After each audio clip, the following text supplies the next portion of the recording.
Bonjour Jean-Michel Arnaud. Bonjour. Vous êtes sénateur centriste des Hautes-Alpes, je le rappelle. On va beaucoup parler dans cette interview des Jeux Olympiques d'hiver. Mais d'abord, comme chaque jour, on a sélectionné 3 unes de la presse quotidienne régionale que nous allons regarder ensemble. D'abord la une du journal Le Télégramme qui est consacrée à l'intelligence artificielle dans un lycée, devoirs, triche, les défis que doit relever ce lycée face à l'IA. La une du Midi Libre en seconde position, l'affaire de l'Aigle Royal tué dans un parc éolien dans le département de l'Hérault. Le parc éolien était poursuivi pour destruction d'espèces protégées. Il a finalement été reconnu non coupable. Et puis la une de La Provence sur les municipales avec un collectif à Marseille mobilisé contre l'abstention, notamment dans les quartiers nord. Quelle une de la presse régionale vous choisissez ? C'est l'ADN du Sénat, la mobilisation contre l'abstention pour les élections municipales. Il y a un risque ? Oui, il y a un risque, pas seulement dans les quartiers difficiles ou les quartiers prioritaires des grandes villes ou des grandes métropoles, mais aussi dans les campagnes, avec la modification du mode de scrutin pour les communes de moins de 1000 habitants, souvent une liste, peut-être une difficulté pour les citoyens de se retrouver dans les nouvelles règles. Puisque de parité notamment ? Le panachage n'est plus autorisé, la parité, et donc il peut y avoir un désengagement, un désintérêt à se mobiliser pour les élections municipales. Et je souhaite simplement rappeler à chacune et chacun l'importance de la démocratie locale. Et la démocratie locale nécessite de la légitimité. Et la légitimité, c'est la mobilisation de la population pour exprimer des choix, des orientations, et aussi pour soutenir, notamment dans les communes les plus rurales, les élus qui sont dans une logique de sacerdoce, de mise à disposition de leur temps libre pour le bien collectif, et cela mérite un encouragement au-delà même de la dimension programmatique ou budgétaire qui sied naturellement à ces élections municipales. Une émission olympique, je le disais aujourd'hui, Jean-Michel Arnaud, puisque s'ouvrent ce soir les Jeux Olympiques d'hiver de Milan et de Cortina en Italie.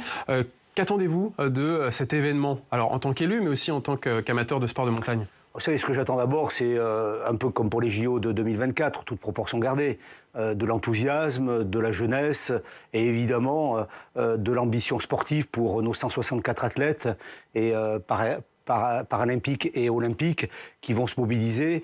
C'est la plus grande délégation que la France n'a jamais envoyée à des Jeux Olympiques d'hiver et je souhaite naturellement que ce soit d'abord une fête dans nos montagnes et puis des médailles aussi parce que on sort d'une période, c'est un peu comme pour Paris 2024, un peu difficile, instable, politiquement compliqué.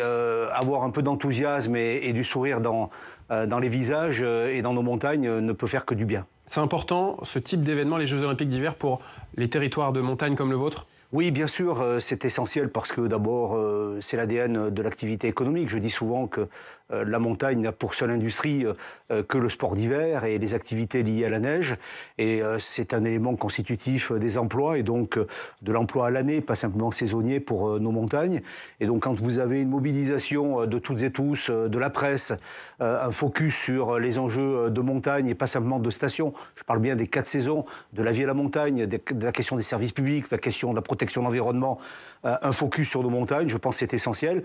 Je le fais d'autant plus volontiers que je suis rapporteur depuis cette semaine de l'évaluation de la loi montagne, la loi littorale, 40 ans d'âge. Et je crois que ces événements nous permettent aussi de se projeter et de mettre la lumière et aussi d'imaginer la montagne de demain, la montagne de 2050 avec les enjeux démographiques, les enjeux socio-économiques qui sont évidemment très présents dans nos montagnes, exposées à des difficultés liées au climat, liées à l'altitude et liées aussi à la déprise démographique. Alors on se projette en 2030 puisque dans 4 ans ce sont les Alpes françaises qui accueilleront les Jeux Olympiques d'hiver avec beaucoup de polémiques en ce moment et notamment une cascade de démissions au sein du comité d'organisation de ces Jeux Olympiques 2030 après à la directrice des opérations. Le directeur de la communication, c'est Bertrand Méheux, l'ancien patron de Canal+, et qui présidait le comité des rémunérations de l'événement, qui a démissionné et qui dénonce les dérives des organisateurs de l'événement. Est-ce que vous êtes inquiet sur le bon déroulement de l'organisation de ces JO? D'abord, il y a le quotidien et notamment l'éphémère, ce que vous êtes en train de décrire. Pour vous, c'est que l'éphémère, toute cette cascade de démission. Et vous avez le fondamental. Le fondamental, c'est une candidature de 2 régions. Le fondamental, c'est un budget qui a déjà été attribué pour lancer la dynamique de la Solidéo, de la Société de livraison des équipements olympiques, du COJOP.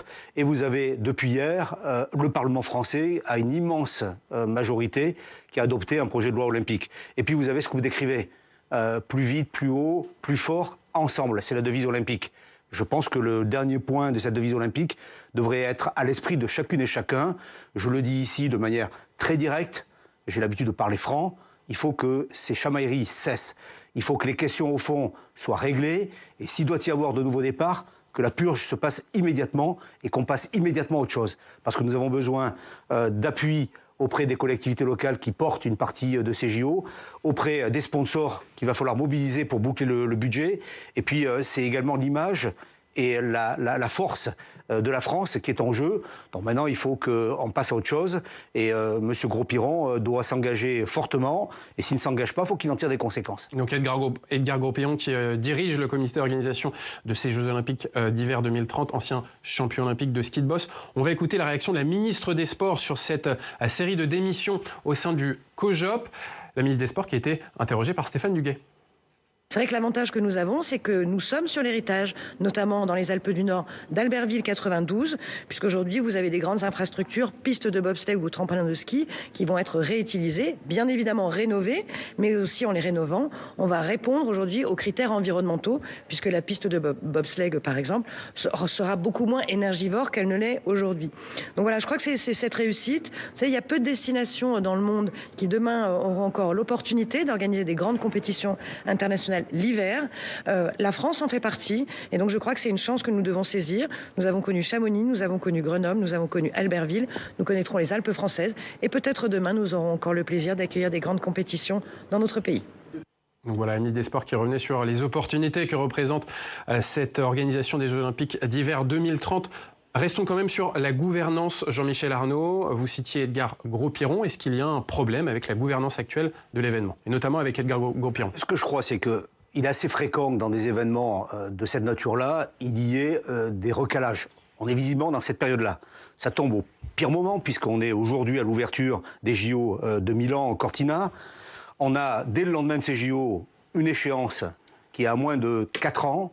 Donc maintenant, il faut que les choses soient mises à l'ordre. Alors, il y a des sujets de fond. Le sujet de fond, c'est qu'on n'avait pas de cadre législatif. On l'a. Des sujets de fond, c'est la carte des sites. Val d'Isère a rejoint la dynamique et la carte des sites nous est promise de manière affinée au mois de juin. 3, il faut mobiliser la population sportive, la population, la jeunesse, les acteurs socio-économiques et évidemment concerter mieux que nous l'avons fait jusqu'à aujourd'hui. Il faut donc que le COJOP déploie son organisation sur les territoires, notamment sur les 4 clusters, dont le Briançonnais. Voilà, on ne peut plus attendre. Maintenant, les choses sont en train de se caler, de se purger. Très bien. Maintenant, il faut passer la deuxième, la troisième et la surmultiplier. Alors justement, on va parler du fond de l'organisation de ces Jeux Olympiques 2030. Comment ça marche? On va en parler avec vous, Stéphane. On entend beaucoup ce nom, le COJOP, le Comité d'organisation des Jeux Olympiques et Paralympiques.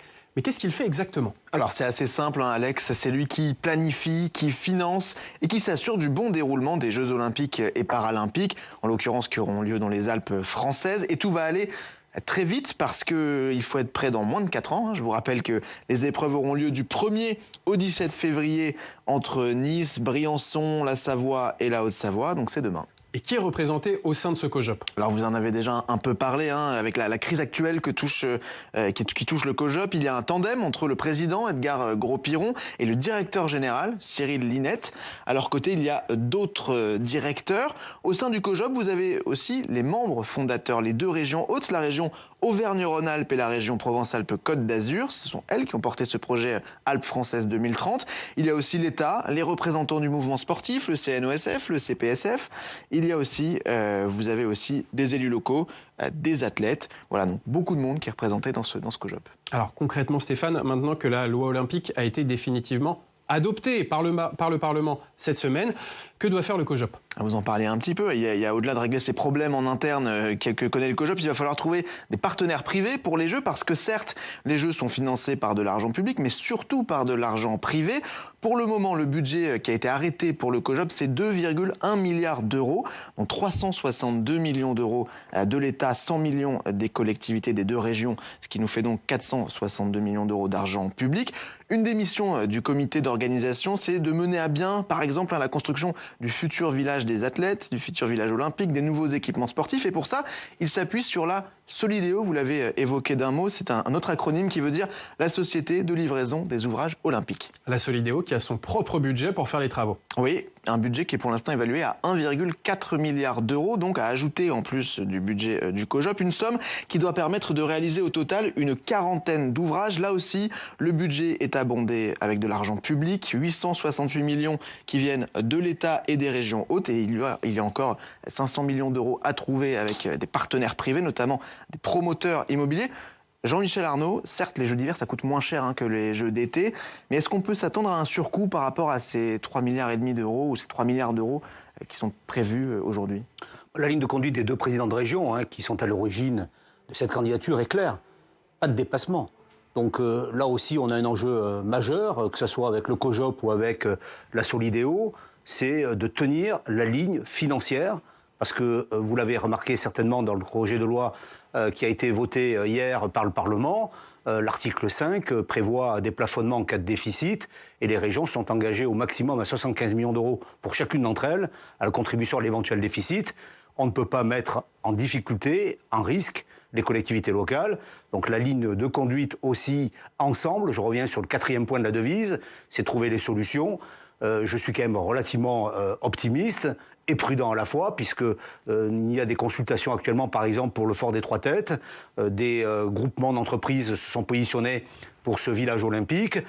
Il faut dépouiller, il faut travailler. Maintenant, on est vraiment les mains dans le cambouis pour travailler dans le détail. Il n'y a toujours pas de partenaire privé qui s'est déclaré. C'est l'engagement qu'avait pris le COJOP d'engager sur l'année 2026, c'est-à-dire en cours, les partenariats. Je ne suis pas des plus pessimiste en la matière, parce que pour l'instant, les grands comptes habituels, EDF et d'autres, seront certainement présents, la Poste et j'imagine quelques grandes entreprises par ailleurs, mais il faut effectivement les démarcher, et pour ça, il fallait une gouvernance assurée. On voit très bien qu'il y a encore des tâtonnements et des ajustements.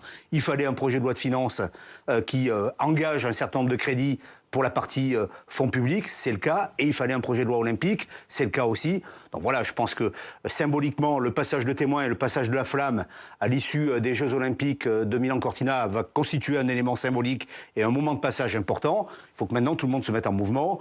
C'est toujours compliqué de mener des affaires comme celle-ci. C'est toujours compliqué de le faire sur 2 territoires, 4 départements. Mais c'est aussi l'ambition de ce projet, de ne pas concentrer sur une seule ville, mais de pouvoir bénéficier sur l'ensemble du territoire un projet à rayonnement international, aussi au titre de l'aménagement du territoire de toutes les Alpes françaises. Et je crois que c'est aussi ça, cette ambition. Cette ambition, il faut que nous la portions. Il faut également que nous soyons attentifs pour éviter les débordements. Et il faut maintenant que celles et ceux qui ont été nommés pour mettre en œuvre cette feuille de route, se mettent au boulot plus qu'ils ne l'ont fait pour obtenir des résultats et franchir les prochaines étapes. Jean-Michel Arnaud, vous évoquiez que les collectivités peuvent combler le déficit à hauteur de 75 millions d'euros, c'est dans la loi olympique que vous avez votée. Les sénateurs, dont vous faites partie, n'étaient pas favorables à cette disposition à l'origine. Pourquoi finalement vous l'avez accepté en commission mixte paritaire et qu'elle figure dans le projet de loi? C'est pas exactement cela. J'ai été rapporteur du texte au Sénat. J'ai demandé au Sénat, qui m'a suivi, à ce que l'article 5 de la première lecture ne soit pas voté, pour justement caler les conditions dans lesquelles les régions seraient éventuellement exposées à un déficit. Ce qui a été fait d'un commun accord entre le DIJOP, c'est-à-dire l'interministérialité, le gouvernement et les 2 régions. C'est la raison pour laquelle on a réintroduit à la lecture de l'Assemblée nationale, confirmée par le Sénat et en commission mixte, les conditions dans lesquelles, je viens de vous rappeler, chacune des régions s'engage en cas d'éventuel déficit. Et là, on parle de milliards d'euros. On pense aux gens qui nous regardent, qui se disent peut-être 3 milliards d'euros, c'est beaucoup pour des Jeux Olympiques. Qu'est-ce que vous leur répondez à ces gens qui se demandent peut-être quelle est l'utilité de dépenser 3 milliards d'euros en période de crise budgétaire? Dans tous les cas, ce que je peux vous dire, c'est qu'il y a 2 types de budget pour ces JO. Le budget pour la livraison des équipements olympiques proprement dits, qui sont des équipements sportifs. Normalement, l'équilibre se fait dans le cadre des financements, notamment l'accompagnement du Comité international olympique. Et puis, il y a tout ce qui concerne l'héritage à venir. C'est évidemment là-dessus qu'en tant qu'élu locaux, en tant qu'élu d'un département concerné, je me concentre. Pour mon département, c'est 1h15 de gain en matière de transport ferroviaire entre Marseille et Briançon. C'est des dizaines de millions d'euros d'amélioration, de financement d'amélioration de la RN 94, qui est l'axe principal entre Briançon et Marseille. C'est évidemment un travail sur le Fort des Têtes, qui est un des patrimoines Vauban classé UNESCO, qui donne l'occasion, à l'occasion des JO, d'être rénové et d'en faire à la fois un village olympique dans une première phase et ensuite des logements, y compris pour des saisonniers, y compris pour des logements permanents. Et c'est aussi cela, travailler sur l'héritage, sans parler de l'héritage immatériel, qui est effectivement la mobilisation de toute la jeunesse de la montagne, pour aller vers les métiers de la montagne, pour continuer effectivement à travailler dans la montagne, une montagne active, une montagne dynamique et une montagne qui se projette dans l'avenir, y compris confrontée au réchauffement climatique que personne ne conteste. Alors un événement qui sera bénéfique à votre territoire selon vous, mais maintenant on va voir si les citoyens sont assez associés à ce projet des Jeux Olympiques d'hiver 2030. Pour en parler, on accueille Claudie Léger qui est élue écologiste au Conseil régional d'Auvergne-Rhône-Alpes. Bonjour Claudie Léger. Bonjour. Justement, vous voulez intervenir sur la question de la participation citoyenne dans cet événement. Oui, bonjour. Monsieur Arnaud expliquait que maintenant le projet devait avancer avec le vote de la loi olympique et puis que il reconnaissait qu'il fallait mieux concerter désormais notamment la population. Eh bien, nous partageons le même avis, mais nous on le demande depuis le début de cette candidature, depuis 2023, et nous n'avons jamais été entendus. Et il a fallu qu'on saisisse le juge des référés et qu'il nous donne raison fin janvier. Nous, ce sont les élus régionaux, des parlementaires, mais également des collectifs, un collectif citoyen, des associations. Et effectivement, depuis le début de ce dossier, on se rend compte qu'on ne peut pas engager des milliards sans concerter la population, et donc le juge des référés vient de nous donner raison, et il faudrait désormais que la concertation se mette en place et qu'il y ait un vrai débat public éclairé là-dessus pour que ce projet qui est reconnu du coup d'intérêt national, un projet global avec des conséquences majeures sur l'environnement, puisse faire l'objet d'un vrai débat auprès des citoyens. Donc pour nous, c'est une victoire juridique, puisque malheureusement, d'un point de vue politique jusqu'à présent, nous n'avions jamais été entendus sur ce point. Et je voudrais savoir, du coup, vu que l'État, les régions sont siègent au COJOP et aussi à la Solidéo, dans quelle mesure les parlementaires, par exemple, aussi, peuvent influer et demander à la Solidéo de respecter le droit de l'environnement. Jean-Michel Arnaud, alors d'abord une première réponse sur cette consultation citoyenne. Le juge des référés qui estime que pour l'instant, le débat public n'a pas commencé, qu'il devrait commencer compte tenu des milliards d'euros qui sont engagés. D'abord, c'est un jugement sur un référé, donc sur la notion d'urgence. Je crois savoir qu'un appel a été fait de cette décision, donc nous verrons en appel ce qui sera décidé. Mais au-delà de ces arguties et de ces dimensions juridiques, allons au fond. Le gouvernement, je dis bien le gouvernement, a proposé, puisqu'il s'agit d'un projet de loi qui a été aujourd'hui adopté, une concertation par chacun des sites, sur chacun des pôles. Donc c'est dans la loi. Ça sera de toute façon une obligation pour les acteurs organisateurs de consulter la population, puisque c'est dans la loi. Deuxièmement, nous avons aujourd'hui le Parlement. Le Parlement est souverain. Il représente le peuple français dans sa diversité. Les territoires au Sénat, la population à l'Assemblée nationale. Il y a eu des débats très longs, jusqu'à une commission mixte qui a donné un accord. Donc la concertation, au moins avec les représentants de la nation, a eu lieu. Ensuite, je tiens à le dire, nous avons des débats municipaux, et sauf erreur de ma part, madame, on voit bien que ces débats municipaux, dans les différents pôles, sont alimentés par cette question olympique. Donc le débat naît, vit dans le cadre des élections municipales. Et nous verrons bien la manière dont la population se positionne, même si évidemment les élections municipales ne sont pas un référendum pour ou contre les Jeux olympiques, mais alimentent des problématiques plus générales. Et puis je vous le dis comme je le pense. Oui, effectivement, il faut aller plus près et plus proche des citoyens pour discuter de ces sujets, parce que le vrai débat, c'est emmener la population. Et je vous rappelle également que lors des JO 2024, nous avions à peu près les mêmes problématiques. Je me souviens du flot de critiques sur l'organisation des JO, des débats sans fin dans la région parisienne sur l'intérêt, l'inconvénient, les avantages que pouvaient avoir les JO. Et le débat a eu lieu et au bout du compte, ça a été une belle fête. Donc je pense qu'il faut que chacun, je l'ai dit tout à l'heure, se mette au travail pour pouvoir concerter dans les meilleures conditions possibles. Encore faut-il connaître le détail des sites. Encore fallait-il connaître si le législateur donnait les moyens pour mettre en place la concertation nécessaire.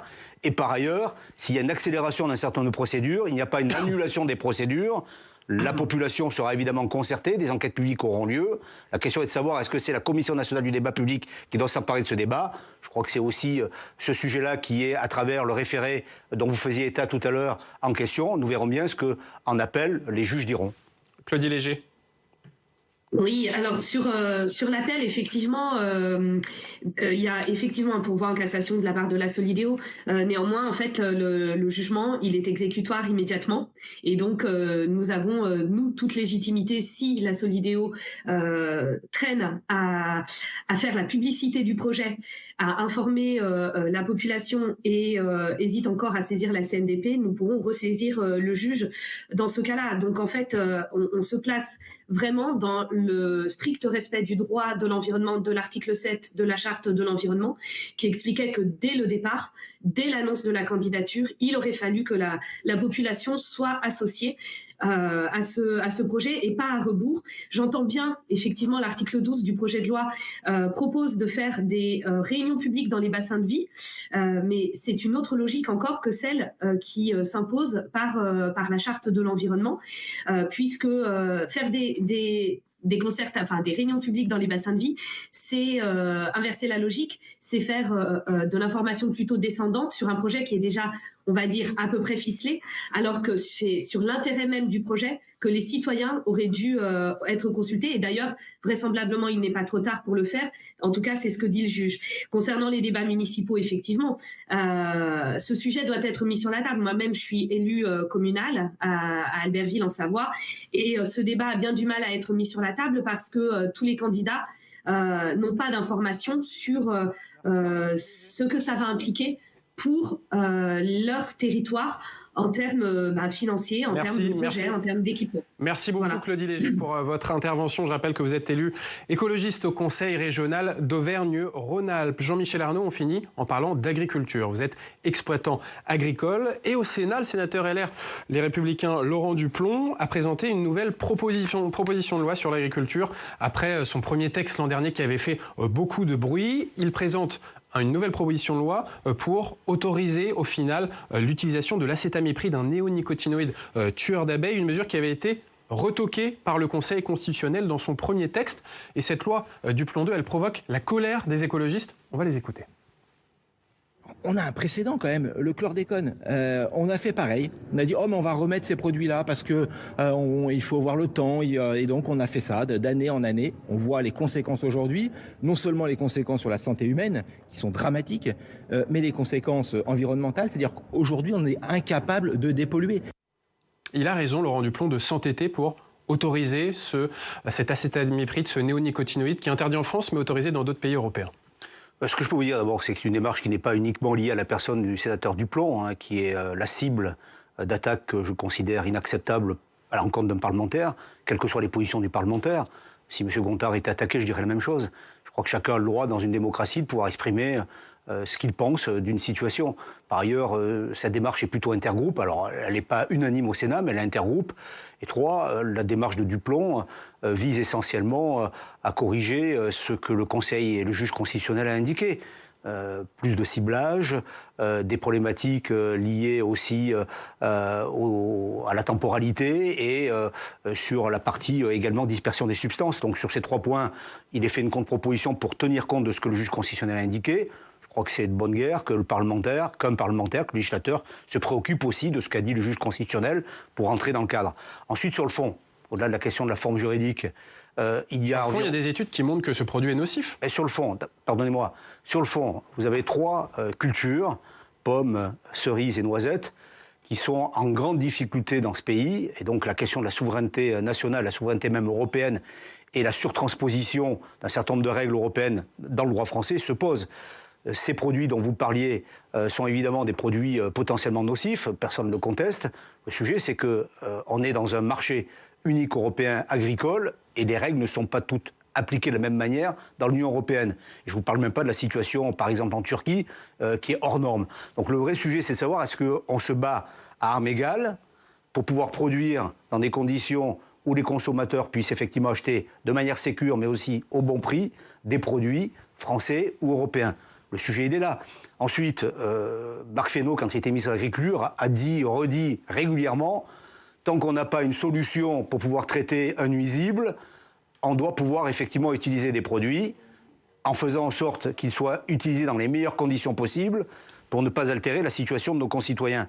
Voilà le point d'équilibre. Donc je pense que dans ce sujet-là, comme dans bien d'autres aujourd'hui, il faut de la nuance, il faut de l'analyse et il faut aussi comprendre ce qui se passe dans les territoires. On a l'impression que la santé publique passe au second plan par rapport à cette compétitivité économique. Disons que c'est un équilibre. À un moment, la santé publique est évidemment une valeur cardinale à respecter, mais on a une obligation aussi, soit d'interdire la totalité des produits en Europe, soit d'avoir des clauses miroirs aussi vis-à-vis des produits extra-européens, parce qu'on a un vrai sujet sur le CETA et plus encore sur le Mercosur en la matière.